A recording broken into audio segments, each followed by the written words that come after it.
In this video, I shared 2 dividend stocks which I'm buying today. I'm actually gonna buy them after I finish recording this video.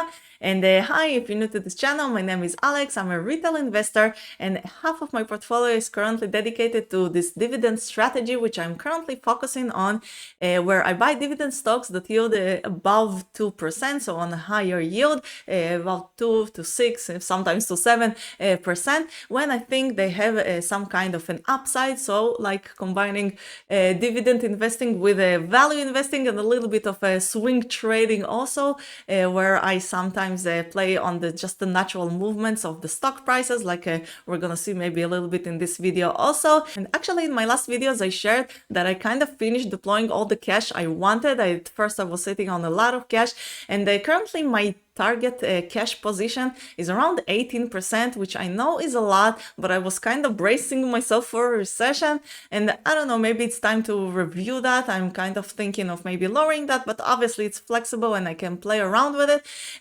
But today, in order to buy those 2 stocks, I first of all sold the Altria Group, like I shared in my last video. You're welcome to go and watch that also. And then there is another stock that I'm selling today also, which is actually one that I didn't share on this channel yet. It's from my other portion of my portfolio, like 40% of my growth stocks. It's a Global Payments, ticker symbol GPN, which I bought not that long ago. It's not one of my very well researched, very all the growth stocks that I'm holding. It's more of a recent buy. I'm up on it around 30%, and I don't like it anymore. Just a small update, and I don't know. I researched it, and maybe I shouldn't have bought it in the first place, but I'm up on it. It's all good, and I'm gonna sell it today. I don't like it anymore, and I'm gonna switch to the other dividend stock that I will share today. So yeah, so let's see what are those 2 dividend stocks that I'm buying currently. So the first dividend stock that I'm buying today is Novartis, ticker symbol NVS, a pharma stock, one of the biggest big pharma companies in the world, a Swiss company. Novartis, as we can see here in fast graphs, has been growing its earnings for many years, and it has a very impressive track record of growth and of stability in its earnings, and it exactly fits the kind of the profile, the kind of a company that I am looking for my dividend strategy. It is currently yielding 3%, so it fits right into. And as some of you may know, I have been quite heavy with pharma stocks lately for a few reasons. First of all, I didn't buy all of them, but I kind of checked a lot of them. I didn't buy a Merck, which I did a video about and decided not to buy. And I sold Rocha already, so I'm not gonna be too heavy invested. I do still hold Bristol Myers, which I need to check and might sell. And I have a small position in Pfizer, which I did a video about. But the reason I'm so attracted to those pharma stocks lately, first of all, because there are a few nice opportunities, like we see here. We're gonna get to valuation a bit later, but also because they are recession proof. So of course they have their own risks, and they're all kind of we can say cyclicality, although we do not see that here, but they have their own cycles, which I'll talk about it in a minute.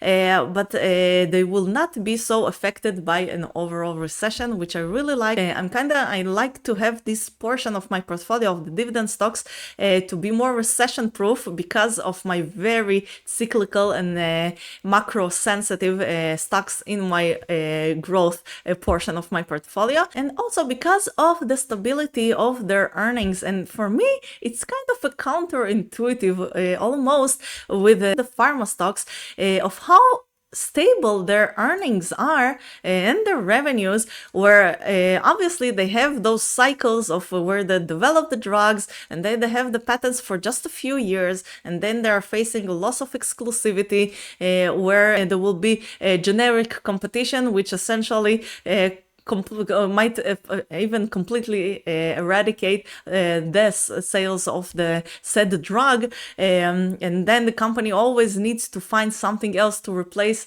its revenues with. But somehow, as we can see with Novartis, they always manage to do that. And of course, I know the big risk is still that the next time it will be different and that they will not manage to do that. And of course, it did happen in history. But overall, for me, it's very surprising how, although they have those very big cycles and it's really a roller coaster for big pharma companies, they're just the nature of their business, but still we see this very stability in earnings in all the companies, not just Novartis. If we look at Pfizer, yes, Pfizer is a no growth company, but look at this stability in earnings, which again, now we, as I said in my video about Pfizer, we still fear the reason of this undervaluation is we still fear it will not manage to replace its biggest drugs and its COVID solutions also. But for until now, it has always managed to do that. And Roche as well, which I owned and I already sold for a profit, and I'm waiting for another entry point, which I might get soon, as I can see. Same story, very similar. So yeah, so getting back to Novartis. So let's talk a little bit about the financials, and then a little bit about the business, and then valuation. I'm gonna try to keep it short, which it is already is not. Financial. So again, very stable earnings. Let's look a little bit on the revenues, and all the debt and all the financials, and I'm gonna a little bit enlarge that because I notice it's coming off very small in the videos. So those are the revenues on Novartis, and what we can see immediately is that we did see a decline in revenues I mean, not a steady decline, but there was a decline, some kind of a decline in the revenues of Novartis. And what has been going on is that it has this division of established brands, which we're gonna, I don't want to jump too much between screens, but we're gonna look soon, and where there were a few drugs for Novartis that did look exclusivity and they're losing their sales, and we can see those here, but they have other drugs to offset it, and we're gonna look at it soon. But we did see some kind of a decline in revenues for Novartis, but not in earnings. The earnings did not suffer, nor the net income, nor the adjusted earnings also, as we can see here. And that's because the improved margins. So revenues went down, earnings did not. That means the margins have really improved. So if we look at the income statement, we can see that this is the gross profit of Novartis. Yeah, okay. Of Novartis. And this is the operating income of Novartis. And we can see in both of them that there have been a significant improvement over the years, where now the gross profit, I don't know how sustainable that is, but it's been for 4 years now at around 74-75%, which is super impressive. And the operating income also have increased from around the 20% to 25, 27, and 36%. Again, I don't know how sustainable that is, but we see this improvement in margins, which are really impressive margins also. So it looks really good. If we look at debt, the debt is really not that very manageable. I would say even it's good, because the debt is around 26 billion, where we see that they are sitting on cash that is half of that, 13 billion. So potentially they can pay off half of their debt right now. And it's not just now, they're consistently sitting on a lot of cash. And the cash flow, the free cash flow and the operating cash flow is around 11 billion. So potentially within 2 years, they can pay off, 2.5 years, they can pay off their debt. Very impressive, very nice, very manageable debt, absolutely nice. Which also means that, we'll talk about it soon, that it opens up opportunities for Novartis for more M&A activity, to acquire more drugs to its pipeline, to boost its revenues and its odds for keeping its revenues, or maybe even growing its revenues in years to come. If we look at the return on invested capital, also not the best, but around 7 to 9%. It's okay, it's an okay, but we see also the stability here. It has been buying back shares for the last 2 years, but before that just a little bit every time, but okay, just to mention that. So really impressive financials. I like everything I see. Even the return on invested capital, it's not like above 10% that we usually like, but it's still nice and again consistent, at least not that 3-4%, which we might see for lower quality companies. Let's talk a little bit about the business. So what I like about Novartis most compared to other pharma companies is it doesn't have one blockbuster drug. I really love it that counts for like the majority of its revenues, where when it faces a patent cliff, the whole company is in jeopardy, essentially, like it is the case with Merck and Keytruda, like I talked about in my video about Merck. So Novartis's overall sales last year have been 46 billion, like you see here, and for this year they're estimated to reach 50 billion. So out of that we can see that it has those biggest drugs for it, but we can see that no a single drug accounts for like 20 billion of its like 50% or 40% of its revenues. Its biggest drug right now is Entresto. It's a heart failure drug. And last year it made 6 billion in revenues, which is around 13-14% of all overall revenues of Novartis, which is also significant. And it is facing a patent cliff beginning from next year for 2025. So it's a gradual, when the pharma companies looks at their exclusivity, it's a gradual process where they might still manage to like delay it a little bit and like legally to push it back a little bit. But my impression is that Novartis has not been successful with Entresto so far, so it seems like it is going to face this patent cliff next year and might gradually begin to lose about 25%, maybe even annually, out of its revenues. So it is the big risk with Novartis. Like every pharma company, it always is the patent cliff that it is facing in its major drugs. But at the same time, it's still this year it still grew. Here we see the change, 31%, and we see that a lot of the Novartis's drugs do still grow very nicely.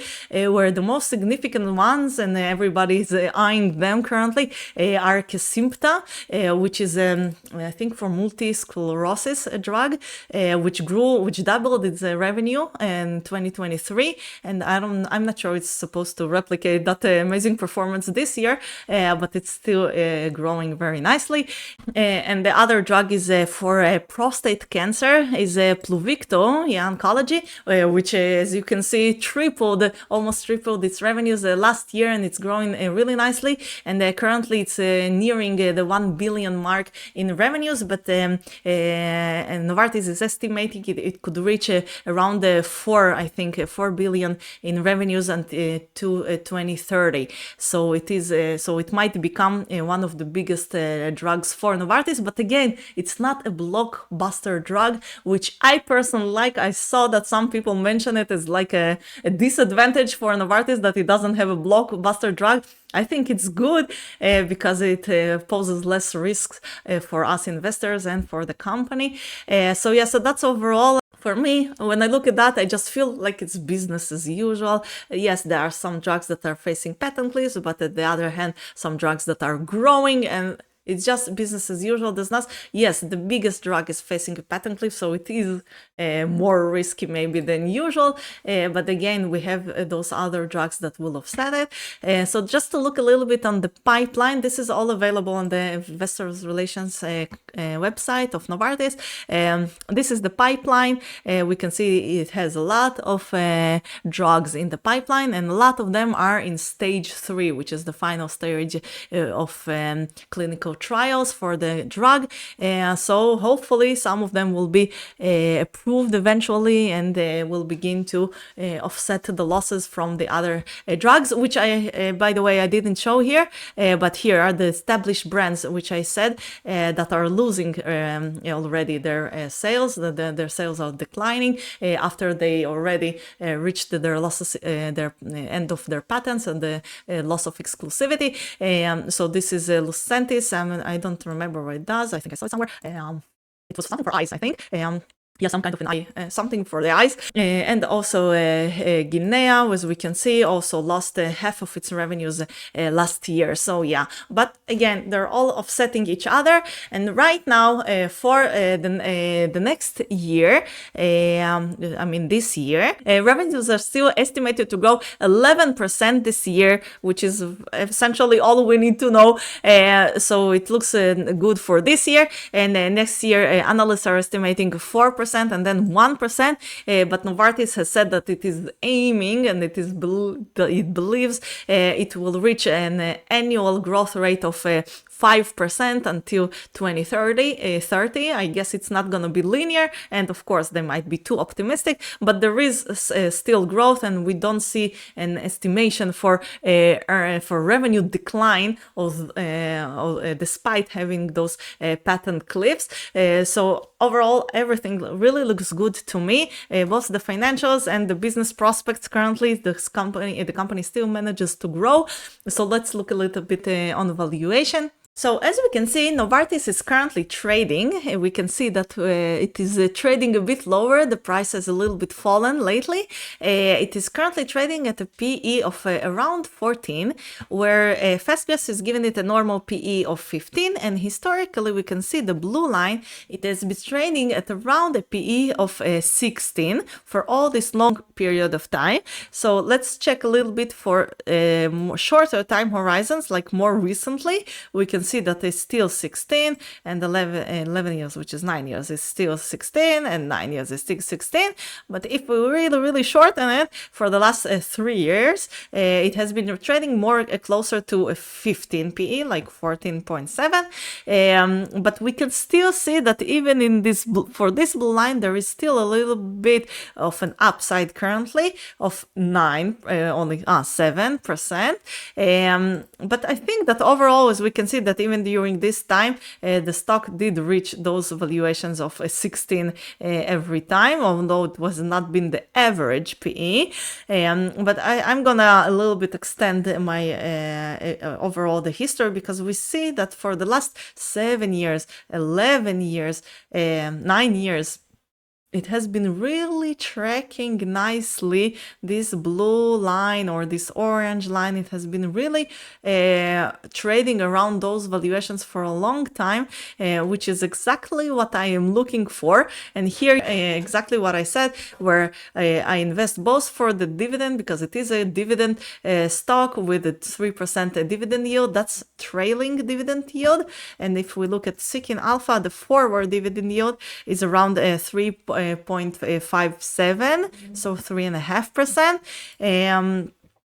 And I think there is some value in it also, because a PE of 13.9, okay, 14 for this kind of a high quality company with an AA minus credit rating, with a really manageable, I would say almost low debt. It's not really low, but it's very normal, very manageable debt. I think it's really, I think a PE of 14 might be a small opportunity. Of course, it's not the opportunity of a lifetime, but I do think it is worth more, and its fair value is somewhere higher. So it is both value.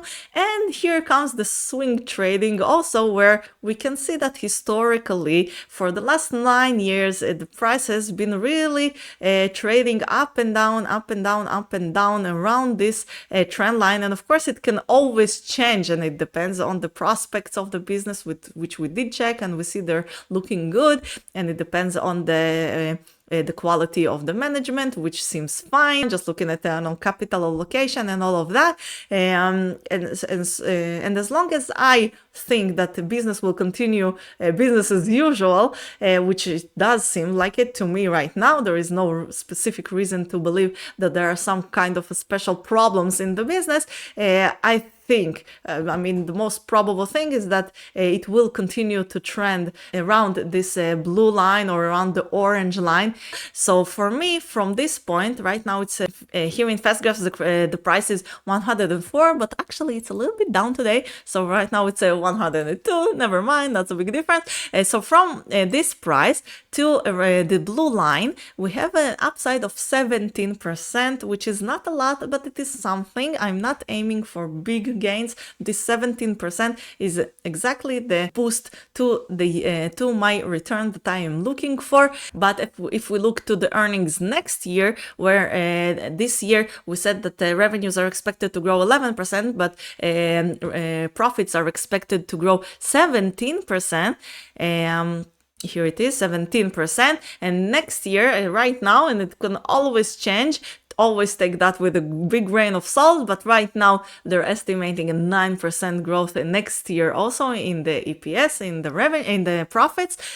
So from this price to the blue line next year, it's an upside of 28%, which is really nice. It's a really nice upside for me.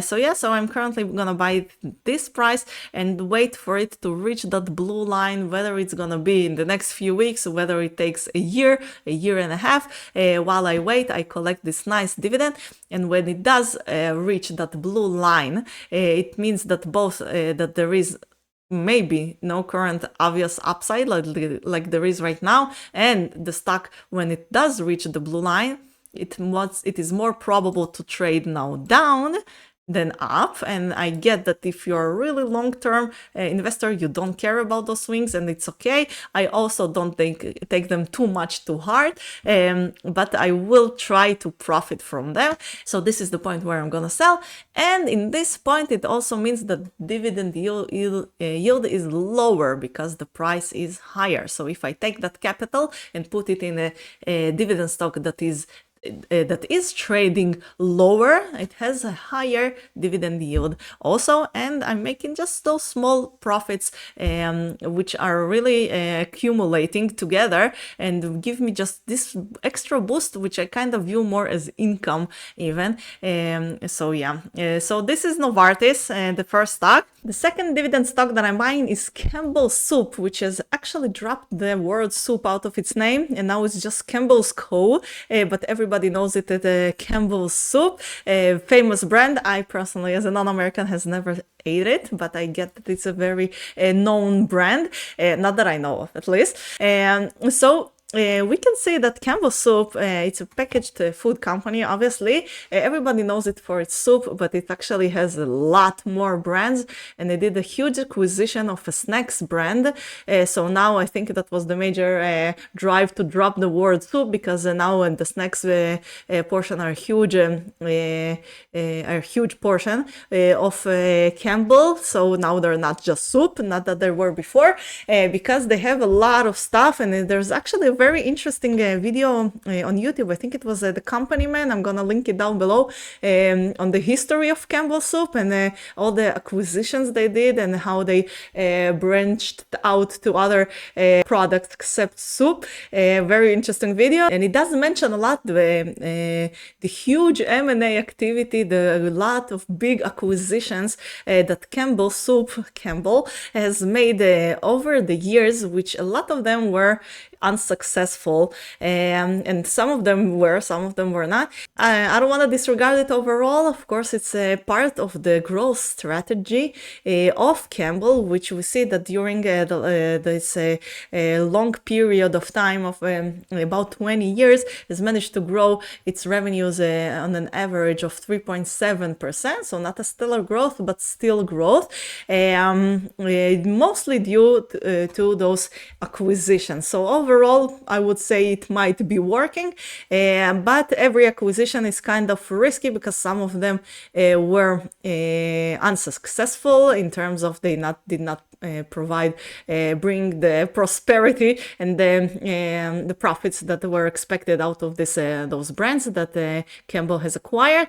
And recently did another acquisition and took on a lot of debt also. So now its debt is really high. We can see that in the past it took debt, and it does have a history of reducing its debt, and that's what kind of encouraged me. Of course, it cannot, it does not have to replicate itself in the future. It might be, maybe this time it will not be able, or will not manage, or would not be willing to reduce its debt. But hopefully it will, because currently it's sitting on a debt of $7.5 billion. For a company that is making around $500 million in profits and the $700 million in free cash flow. It's really rich, and not like it's a super capital intensive business also. So really high debt, and not something very encouraging. So hopefully Campbell will put an emphasis in the next years to reduce its debt, which will probably be on the account of growing its dividend, which will probably not grow. And also I think it was buying back shares, maybe a little bit, and it will probably not buy back shares anymore. So yeah, but we can see that I like and like what I'm looking for, the earnings are very stable. It is a consumer discretionary product, food company, and just a caveat that I want to add to that, yes, packaged food is considered consumer staples. What did I say? Discretionary staples, consumer defensive company, but packaged food has this, I talked about it in my video about Conagra, where it has those characteristics where when families are tightening their budgets, they're gonna buy a little bit less packaged, pre-prepared food, and they're gonna buy more ingredients and cook themselves, or begin to use their pantry and everything that we saw in the Conagra video. So I'm not claiming that a company like Campbell Soup or Conagra or SGM are kind of recession sensitive. Of course not. And we can see here how in 2008, 2009, it still managed to grow nicely, and we don't see any downtrend in its earnings. But still, the reason they are all kind of cheap right now, that's going to be my fourth or fifth packaged food company that I own now. I went heavy on them too. So I do love them. I do think they're overall kind of recession defensive, but they do have a little bit of that risk into them. And of course, they have other risks in terms of where supermarket private labels are competing with those brands which are historically on the higher price, because you're obviously going to pay more for a Campbell soup than a soup which is a private label of a Walmart or any other supermarket. And the same with the Conagra brands and yeah, the sauces, everything. So they do have their own risks, and some of them on long term, exactly like the one that I just mentioned, where the competition they are facing from, I don't know, Amazon Pantry. I'm not sure even if Amazon is competing on that with its own private label, but I would not be surprised. And again, the private labels of the supermarket. So those are really long-term headwinds. But still, we see again in the result where the company is growing 3% long term, but we do see this consistent growth, and we see those very stable earnings. I'm not sure for how many years it's been not lowering its dividend, because it has frozen its dividend a few times here already, which it might do again now. So we see that currently the dividend is around 3.2, and we see that there is some kind of an upside also, because the stock has been historically trading at around a PE of 16.6, where the market is really giving it a little bit of a higher valuation, because it's a very safe company, a very safe stock with a dividend and very stable earnings. Again, consumer defensive food stock. So the market has always given it a little bit of a premium, but not too much, because the growth is very low. So we can see that historically it's been trading around 16.6. If we look at the different ranges. So we can see that for the last 7 years, it's been more around 15 and a half. So something like that. So that would be my target. And currently, it's actually down today, and fast graphs is always delayed by 1 day. And actually, I just discovered they reported earnings today, and the stock price fell by 6% now, so it's around 43 now dollars. And I kind of skimmed over the presentation. I don't see anything super worrisome. Maybe I'm missing it, but I'm gonna take a bet. And if there's something very severe, I always can sell it. But for now, it doesn't seem like there is something too scary, because for this year, they're already in their 2025 fiscal year. They're still expecting their sales to grow. Obviously, it's not their organic growth of 9 to 11%. It is related to their recent acquisitions. Here is the organic growth of 0 to 2%, which is not decline, so it's also nice. And we see that there is still expected some kind of growth in adjusted EPS. So the price target is going to be around 49, because I'm betting that it will reach again the blue line this year or next year.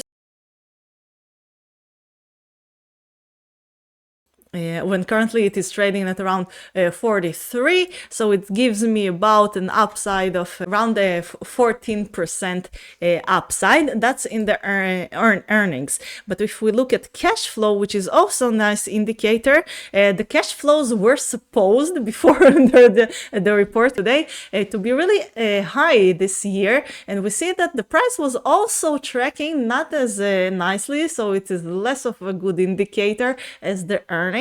But we still see that the price was tracking 12 times operating cash flow, and we see that this year it was supposed to be higher, so there might be more upside here. I'm not sure. It just gives a little bit, I don't know, like another confirmation. Price target might be even a bit higher. So when time goes on, and we'll see what the estimates are, and we'll see where actually the financial performance is going, I will be smarter, and I will know which is gonna be the point to sell according to what materializes. So that's overall Campbell Soup. Again, high debt, low credit rating, BBB minus. I think it's the lowest investment grade credit rating, but so not very high quality in terms of capital management. Very high debt, increasing debt, and paying dividends, and doing a little bit share buybacks when it has all those debt. Of course, I don't like it. But on the other hand, we have the very stable earnings. Will the stock price continue to track this orange and blue line somewhere in between?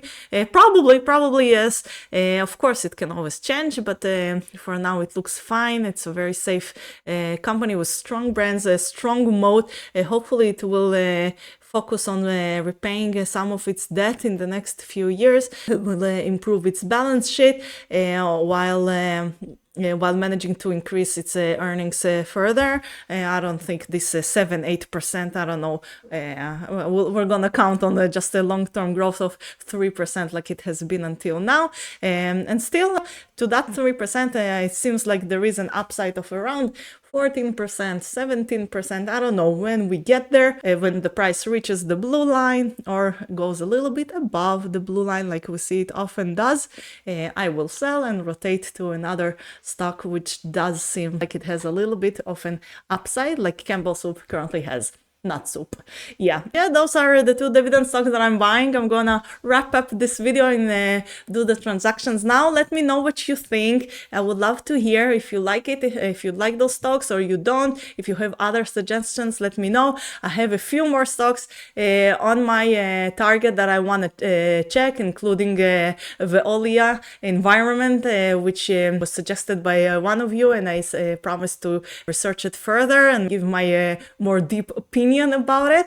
And I have a few sales also, which I'm not sure I'm gonna make a separate video about every sale. I feel like it's becoming pretty repetitive and not necessarily interesting. Maybe I will consolidate them all in a quick video, or if I see it's not interesting, I might skip it all together. And as I said, I have a big pipeline of videos, stage 3 videos I wanna make also. I hope I get to it. I just haven't had the time recently, but I really wanna. It's all in my head. I just need to get it out.